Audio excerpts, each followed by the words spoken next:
ओम श्री गणेशाय नमः। बोले गौरी शंकर भगवान की जय। गणगौर व्रत।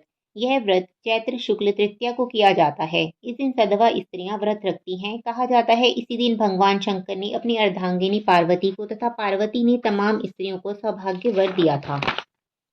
पूजन के समय मिट्टी की गौरी बनाकर उस पर चूड़ी, महावर, सिंदूर चढ़ाने का विशेष फल है। चंदन, अक्षत, धूप, दीप नैवेद्य से पूजन करने, सुहाग सामग्री चढ़ाने तथा भोग लगाने का नियम है। यह व्रत रखने वाली स्त्रियों को गौर पर चढ़े सिंदूर को अपनी मांग में लगाना चाहिए। गणगौर की कहानी। एक समय भगवान शंकर नारद एवं पार्वती को साथ लेकर पृथ्वी पर घूमने चल दिए। पृथ्वी पर भ्रमण करते हुए तीनों एक गांव में पहुंचे। उस दिन चैत्र शुक्ल तृतीया थी। गांव के लोगों को जब शंकर जी के आने की सूचना मिली तो धनी स्त्रियां उनके पूजनार्थ नाना प्रकार के रुचिकर भोजन बनाने में लग गई। इसी प्रकार से उन कुलवंती स्त्रियों को काफी देर हो गई। दूसरी ओर निर्धन घर की स्त्रियों ने जैसे बैठी थी वैसे ही थाल में हल्दी, चावल, जल ले जाकर श्री पार्वती की पूजा की। अपार श्रद्धा भक्ति में निमग्न उन स्त्रियों को पार्वती ने पहचाना तथा उनकी भक्ति पूर्वक दी गई वस्तुओं का स्वीकार कर उन सब के ऊपर सुहाग रूपी हल्दी छिड़क दी। इस प्रकार मातेश्वरी गौरी से आशीर्वाद तथा मंगल कामनाएं प्राप्त कर वे स्त्रियां अपने अपने घर चली आईं।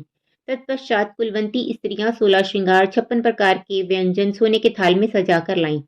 तब भगवान शंकर ने शंका व्यक्त करते हुए कहा, पार्वती जी, तुमने तमाम सुहाग प्रसाद तो साधारण स्त्रियों में बांट दिया, अब इन सबको क्या दोगी? पार्वती जी ने कहा, आप उनकी बात छोड़ दें। उन्हें ऊपरी पदार्थों से निर्मित रस दिया है, इसलिए उनका सुहाग धोती से रहेगा, परंतु इन लोगों को मैं अपनी उंगली चीरकर रक्त सुहाग रस दूंगी, जो मेरे समान ही सौभाग्यशालिनी बन जाएंगी। अस्तु, जब कुलीन स्त्रियां शिव पार्वती का पूजन कर चुकी तो देवी पार्वती ने अपनी उंगली चीरकर उसके रक्त को उनके ऊपर छिड़क दिया और कहा, तुम सब वस्त्राभरणों का परित्याग कर माया मोह से रहित हो तथा तन मन धन से पति सेवा करना, तुम्हें अखंड सौभाग्य की प्राप्ति होगी। भवानी का यह आशीर्वचन सुनकर तथा प्रणाम करके कुलीन स्त्रियां भी अपने अपने घर लौट आईं तथा पति परायणा बन गई। छिड़का खून जिसके ऊपर जैसे पड़ा था उसने वैसा ही सौभाग्य प्राप्त किया। इसके पश्चात पार्वती जी ने पति की आज्ञा से नदी में जाकर स्नान किया, बालू का महादेव बनाकर पूजन किया, भोग लगाया, प्रदक्षिणा करके 2 कनों का प्रसाद खाकर पार्वती ने मस्तक पर टीका लगाया। उसी समय उस पार्थिव लिंग से शिवजी प्रकट हुए तथा पार्वती को वरदान दिया, आज के दिन जो स्त्री मेरा पूजन और तुम्हारा व्रत करेगी उनके पति चिरंजीव रहेंगे तथा अंत में उन्हें मोक्ष मिलेगा। भगवान शिव यह वरदान देकर अंतर ध्यान हो गए। तत्पश्चात पार्वती जी नदी तट से चलकर उस स्थान पर आई जहां पर पति देव तथा ऋषि प्रवर नारद को छोड़कर गई थी।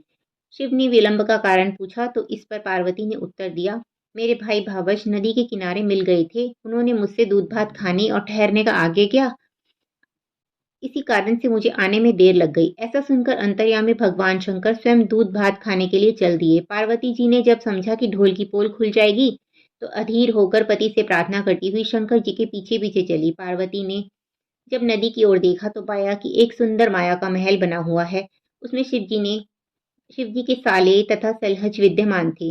ये लोग जब वहां पहुंचे तो उन लोगों ने आगवानी तथा स्वागत सत्कार किया। 1-2 दिन तक तीनों ने उनका आतिथ्य ग्रहण किया। तीसरे दिन सुबह पार्वती के द्वारा किए हुए चलने के आग्रह को ठुकरा दिया। इससे देवी काफी कुपित हुई तथा अकेली ही चल पड़ी। मजबूर होकर महादेव को उनका अनुसरण करना पड़ा। नारद भी साथ में थे। तीनों व्यक्ति चलते चलते काफी दूर निकल आए। सायंकाल होने पर शिवजी ने बहाना किया कि मैं तो तुम्हारे मायके में अपनी माला ही भूल आया। इस पर पार्वती माला लाने को तैयार हुई, किंतु शिवजी की आज्ञा से ना जा सकी। नारद जी वहां गए। जाकर देखते हैं कि कहीं महल का नामो निशान है, ना कहीं माला, वरन घोर अंधकार में नृशंस हिंसक पशु विचर कर रहे हैं। इस अंधकार पूर्ण डरावने वातावरण को देख नारद बहुत आश्चर्यचकित हुए। तत्क्षण अचानक बिजली के चमकने से वृक्ष पर टंगी माला दिखाई दी। उसे लेकर महामुनि भयातुर अवस्था में शीघ्र ही शिवजी के पास आए और अपनी विपत्ति का अधोपांत वर्णन कह सुनाया। इस प्रसंग को सुनकर हंसते हुए शिव ने नारद से इसका आदि मूल कारण बताया। हे मुनि, आपने जो कुछ भी दृश्य देखा वह पार्वती की अनोखी माया का प्रतिफल है। वे अपने पार्थिव पूजन की बात को आपसे गुप्त रखना चाहती थी, इसलिए उन्होंने झूठा बहाना बनाया था। फिर उस असत्य को सत्य करने के लिए उन्होंने अपने पतिव्रत धर्म की शक्ति से झूठे महल की रचना की।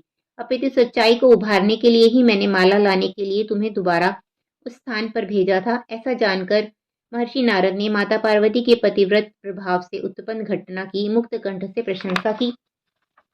जहां तक उनके द्वारा पूजन की बात को छिपाने का सवाल है, वह भी समीचीन ही जान पड़ता है, क्योंकि पूजा छिपकर ही करनी चाहिए। मेरा यह आशीर्वचन है कि जो स्त्रियां इस दिन को गुप्त रूप से पति का पूजन कार्य संपादित करेंगी, उनकी कृपा से समस्त मनोकामनाओं की पूर्ति होगी तथा उनके पति भी चिरंजीवी होंगे। क्योंकि पार्वती जी ने व्रत को छिपाकर किया था, उसी परंपरा के अनुसार आज भी पूजन के अवसर पर पुरुष उपस्थित नहीं रहते। बोलो गणेश जी भगवान की जय। बोलो गौरी शंकर भगवान की जय।